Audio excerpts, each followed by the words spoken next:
He was the kind of student teachers pointed to with pride. Quiet, disciplined, and sharp as a blade. He sat in the front row, answered every question, and never once caused trouble.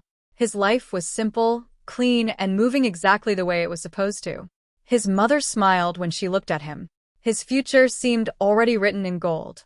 But life has a way of tearing up beautiful pages and rewriting them in ways no one ever expects. The peace he had known his entire life was about to be shattered by a single arrival, a boy who walked through the classroom door carrying something far more dangerous than a school bag.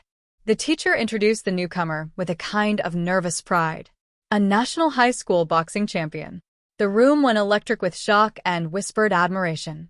But among all the stunned faces, one face turned ghost white.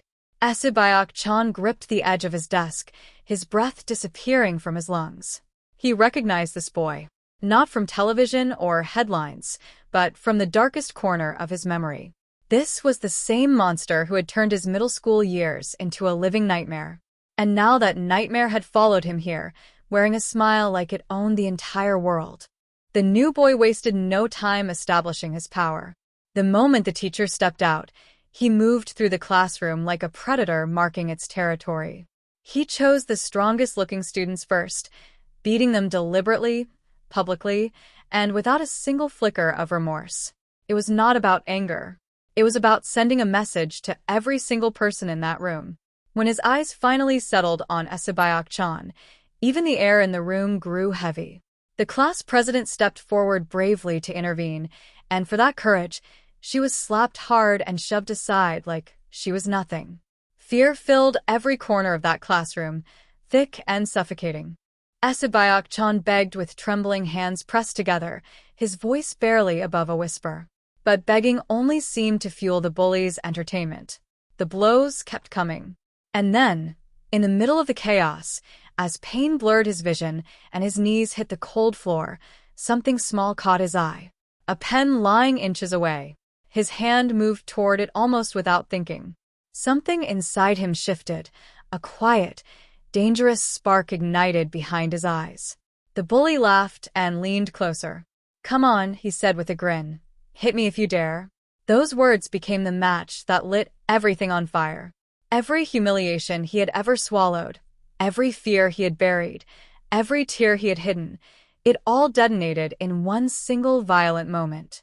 He drove the pen straight into the bully's eye. The classroom froze. Not a single breath moved through the air. The bully collapsed to the ground screaming, clutching his face, his voice raw with a kind of pain that sounded almost unrecognizable.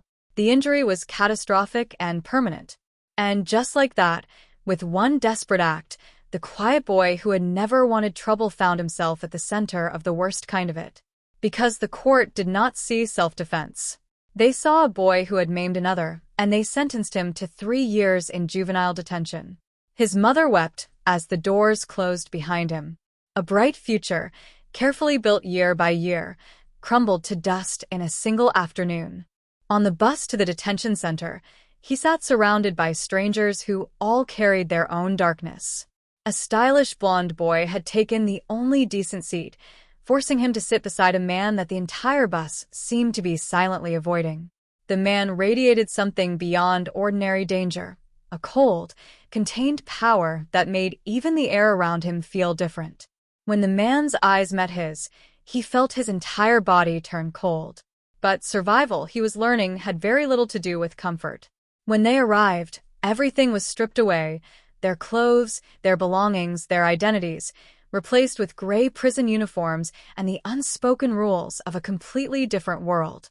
The blonde boy, whose name was All, decided immediately that friendship was safer than silence. He leaned over and casually asked what the new arrival was in for. When the answer came, attempted murder, All nearly choked on his own breath. He stumbled over an apology for taking the seat and confessed that his own situation was somewhat similar. It turned out All was nothing more than a small-time thief, inflating his crimes like a life jacket to stay afloat in dangerous waters. 2 older inmates with short-cropped hair explained the only rules that mattered in this place. Strength was everything. Those without it had 2 choices: earn it or become invisible. The hierarchy of the detention center was sharp and brutal, divided between two towering figures. On one side stood Sanghyab, a national judo champion whose skill was as refined as it was ruthless. On the other loomed Wonjun, a mountain of a man whose sheer physical presence made other inmates instinctively shrink into walls. And then there was Sangyob, leader of the desert crew, lean and almost unassuming to look at, but capable of splitting bone with a single kick. This place was not a detention center. It was a jungle carved into concrete walls, and everyone inside was either a predator or prey, constantly fighting to avoid becoming the latter. Power here, like everywhere, was never satisfied with what it had. Wonjun and Sangyob had recently orchestrated a masterpiece of manipulation. They staged a fake conflict and pinned the blame on Sanghyab, accusing him of theft and assault. The lie worked perfectly. Sanghyab was thrown into solitary confinement, leaving the two of them to roam freely with unchallenged authority. But somewhere in the shadows of that institution lived a boy who belonged to no group, answered to no one, and was feared even by the strongest. His name was Duhan. He was the same terrifying man from the bus, and his story was one of the most devastating things the walls of that place had ever held. Duhan was not born dangerous. He was made that way by grief. A Korean martial arts prodigy, he had become the youngest MMA world champion in history, a living legend who had earned everything through sacrifice and discipline. On the day he won his gold medal, he called his mother and sister with pure joy in his voice. "Party tonight," he told them, his heart full and his future gleaming. But when he pushed open the door of his home, joy turned into horror in a single breath. There was a birthday cake on the table, and blood everywhere. His mother and sister lay lifeless, stolen from the world by hands that had no right to touch them. His sister's final voice echoed in his memory like a wound that would never fully close. Before he could fully collapse under the weight of that moment, an attacker struck from behind and tried to strangle him. It was the last mistake that man would ever make. Duhan broke his leg without hesitation. The second attacker met his face. The third came with a knife and never got the chance to use it. All three died that night. And because the law could not see into the wreckage of his grief, Duhan was charged with intentional murder.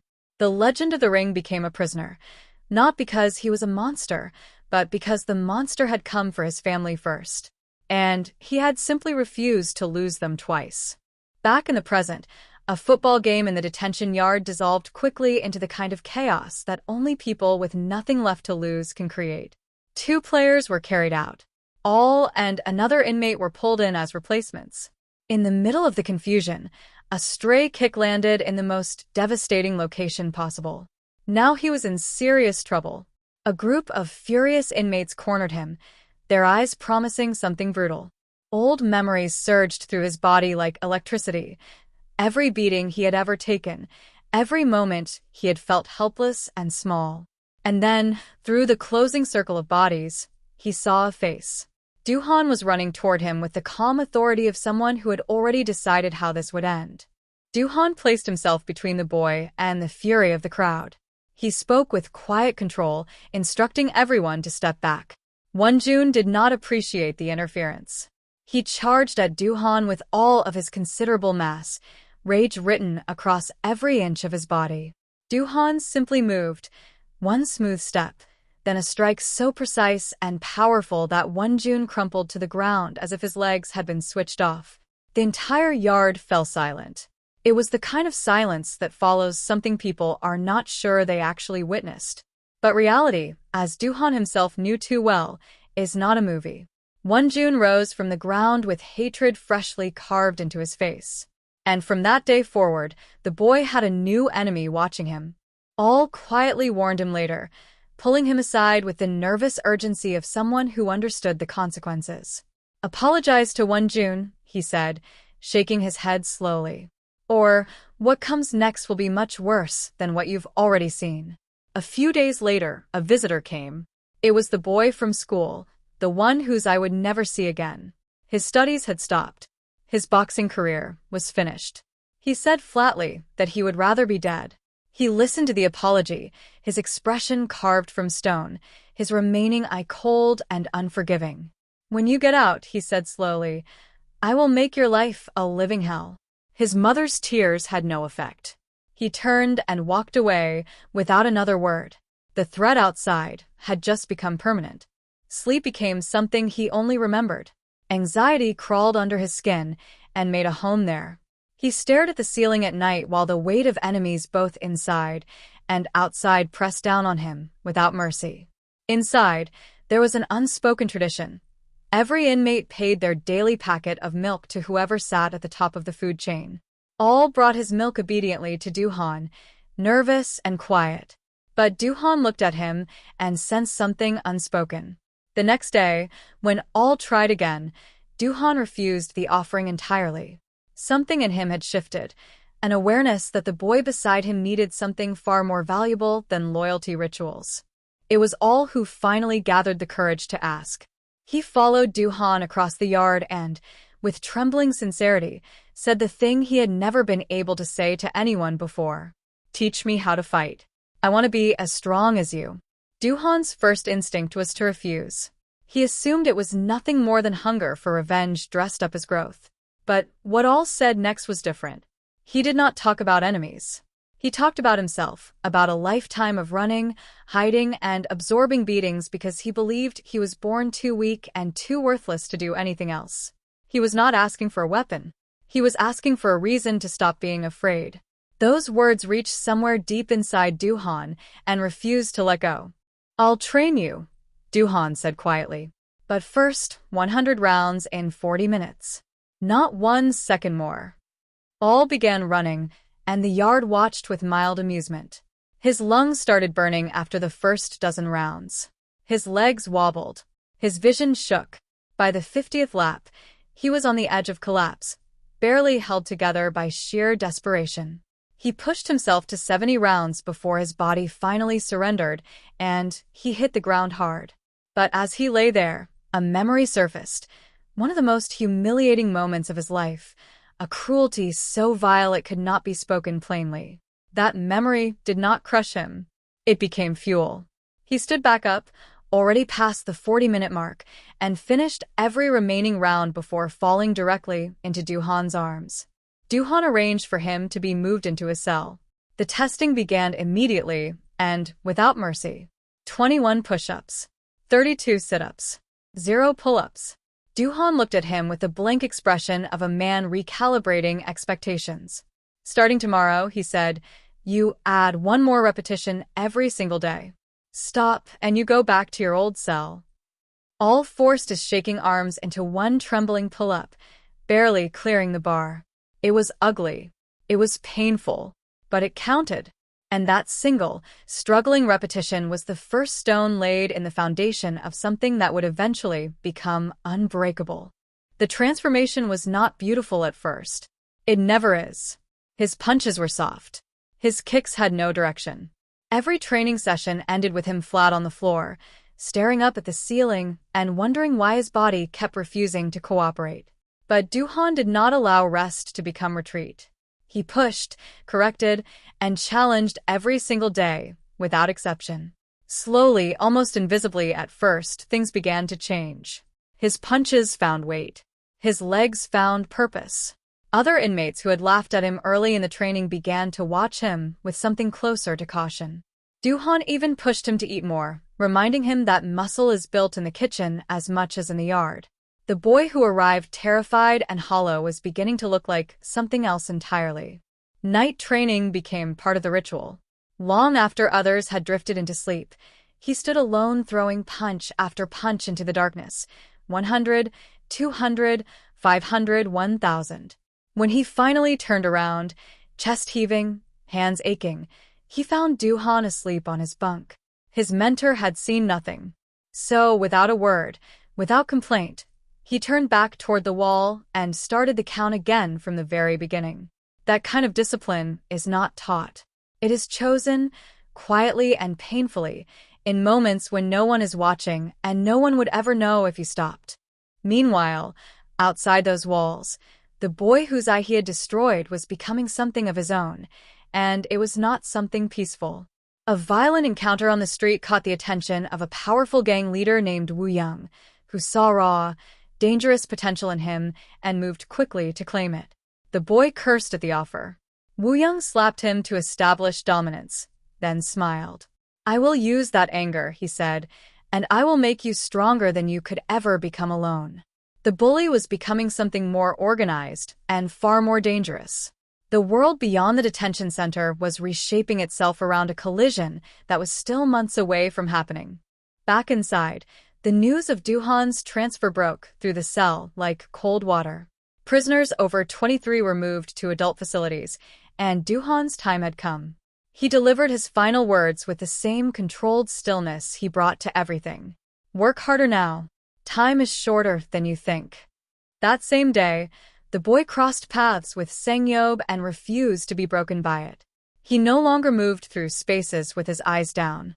Something in his posture had changed, something in the way he occupied the air around him. When Wonjun's men summoned him, he walked in, apologized for the earlier incident, and waited. Wonjun threw a punch without warning. The boy dodged it and moved. The fight with Wonjun was not a display of elegant technique. It was a grinding, brutal test of endurance, Wonjun's blows landing like hammers, each one threatening to end everything. The boy went down multiple times. Each time, the crowd assumed it was over. Each time, he stood back up. A headbutt, then a series of punches fueled by every single memory of humiliation and pain he had ever carried. Wonjun staggered, then fell, and at that precise moment, Duhan appeared at the edge of the crowd, not to interfere, but to watch. His eyes communicated something that needed no translation. "Do not let this make you into me." The boy understood. He stepped back. He did not finish what he could have. Duhan's final lesson came in a sparring session where the boy held back, instinctively pulling his punches, as if mercy were a default setting. Duhan stopped the session immediately. His voice was sharp and direct. "If you hesitate when you think you are winning, that is exactly when you will lose. Do not lower your guard for anyone, not even for me." Then his expression softened, just slightly. He spoke about sharks, how they possess no air sac to float, how the moment they stop moving, they sink and die. "You must live like that," he said quietly. "Never stop." Their farewell had no embrace, no dramatic speech, no tears. Just a small, brief smile exchanged between two people who had given each other something that cannot be named. But the absence Duhan left behind was enormous, felt in every corner of every day that followed. Even without his mentor, the training continued. It deepened. A recently released inmate ran into him on the outside and told people with wide eyes that Duhan had created a shark. The boy heard the description and simply smiled, the quiet, composed smile of someone who no longer needed validation from the world to know who he was becoming. Inside prison, a new challenge arrived quickly, a fight with a wager, the loser bound to serve the winner for the remainder of their sentence. He agreed, but only on one condition, that Sangyob stop targeting weaker inmates. Sangyob laughed and threw a warning kick. The fight was set, and the tension inside the facility tightened like a wire pulled one twist too far. The fight against Sangyob was not decided by skill alone. Sangyob was fast, dangerously fast, his kicks arriving in combinations that left little room to think. He caught one kick and knocked him down. Fell. Rose. Fell again. A kick to the face that should have ended everything. But he stood back up with something beyond stubbornness, a refusal so deep it had become structural, woven into who he now was. He blocked. He struck. He wrapped his arms around Sangyob's neck and locked him into a chokehold so tight that the spectators genuinely feared what came next. A guard pulled them apart just in time. He was sent immediately to solitary confinement. And in that bare, silent room, he continued training because the real fight, the one that mattered most, was still ahead. After the fight, the atmosphere of the detention center shifted. The strongest inmates grew quiet around him. The endless cycle of confrontation slowed and then, gradually, stopped. A fragile peace settled over the place like the first frost of winter, unexpected and strangely beautiful. People who had expected him to be destroyed spoke to him now with something that felt remarkably close to respect. Even June, who had once added him to a list of people to hurt, began to look at him differently. Two young men bound together by the hard education of shared suffering. When his sentence ended early because of good behavior, he walked through the gate carrying his old school uniform like a man carrying his own history. But Seo-chan was waiting. The moment he stepped outside, the fight he had been preparing for, the one that had been brewing since the very first day, arrived all at once. Seo-chan was no longer the school bully. He was something sharpened and refined by months of street violence and gang warfare. He attacked with experience and cruelty, landing blow after blow while whispering the most painful things he could reach for, mocking his mother, replaying every humiliation like he had saved them specifically for this moment. And when the first real punch finally landed in the other direction, Seo-chan's eyes changed. Surprise lives just beneath arrogance, and it surfaced instantly.